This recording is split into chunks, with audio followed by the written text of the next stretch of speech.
तीन गलतियां पड़ी मुंबई इंडियंस पर भारी, आरसीबी से सेमीफाइनल हारी और इसी के साथ आरसीबी डब्ल्यूपीएल के फाइनल में पहुंच गई है।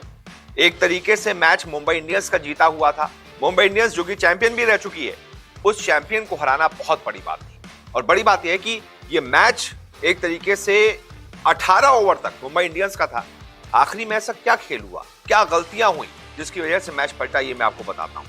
दरअसल मुंबई इंडियंस और आरसीबी के बीच डब्ल्यूपीएल 2024 का एलिमिनेटर मुकाबला खेला गया, जिसमें मुंबई इंडियंस को आरसीबी के हाथों 5 रन से हार का सामना करना पड़ा।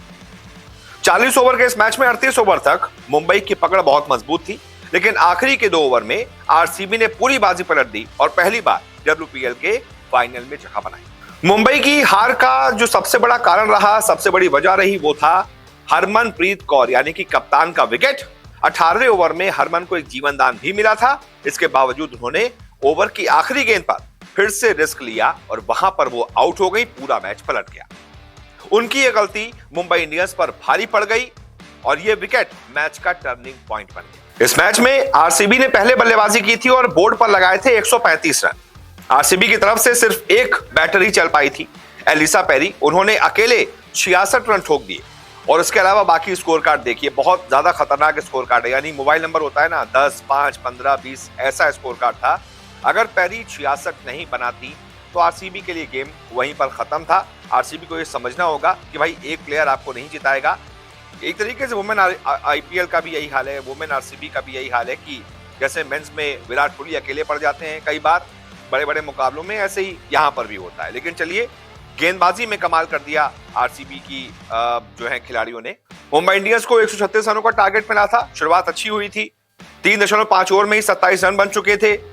इसके अलावा 7.6 ओवर में 50 रन बन चुके थे, लेकिन वहां पर दूसरा विकेट गिरा। कप्तान हरमनप्रीत बहुत अच्छा दिख रही थी, 30 गेंदों पर 33 रन बना चुकी थी। एमिलिया केयर उनका बहुत अच्छा साथ दे रही थी, 25 पर 27 उन्होंने बनाए और ये पूरा मैच मुंबई इंडियंस के हाथ में था। 17.5 ओवर तक मुंबई इंडियंस के 120 रन बन चुके थे, यानी कि उसके बाद सिर्फ और सिर्फ 16 रन चाहिए थे और गेंदें थी हाथ में 13। अब भाई 13 पर 16 तो बनते हैं क्योंकि आपके सिर्फ 3 ही विकेट गिरे हैं, 7 विकेट हाथ में हैं। लेकिन उसके बाद जैसे ही 18वें ओवर की आखिरी गेंद पर हरमनप्रीत कौर को पाटिल ने आउट किया, कौर 33 रन बनाकर आउट हुई, वहां से मैच पलट गया। इसके बाद जो 19वां ओवर मोलिनेक्स ने किया, बहुत शानदार 19वां ओवर था। उन्होंने सिर्फ और सिर्फ 3 रन इस ओवर में दिए और मैच पूरी तरीके से पलट गया। हरमनप्रीत का विकेट गिरने के बाद गत चैंपियन ने आरसीबी के सामने आत्मसमर्पण सा कर दिया। आखिरी ओवर में मुंबई इंडियंस को 12 रन चाहिए थे। मंधाना ने आशा को बॉलिंग दी। इस लेग स्पिनर ने भी उनको निराश नहीं किया, घबराई नहीं और आराम से आखिरी ओवर निकाल दिया और बहुत आराम से 6 रनों से अपनी टीम को जीत दिला दी। उन्होंने भी कप्तान को निराश नहीं किया, बहुत समझदारी से गेंदबाजी की। ओवर में सिर्फ और सिर्फ उन्होंने 6 रन दिए। लास्ट ओवर में उन्होंने सिर्फ और सिर्फ 6 रन दिए और इस तरीके से आरसीबी को 5 रनों से यह मैच जिता दिया।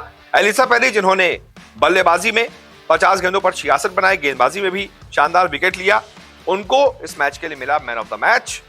वो अपनी टीम को फाइनल में ले जा चुकी हैं और फैंस बहुत खुश हैं, कप्तान बहुत खुश हैं। एक तरीके से स्मृति मंधाना को तो यकीन ही नहीं हो रहा था, उनकी आंखों से खुशी के आंसू भी छलक उठे।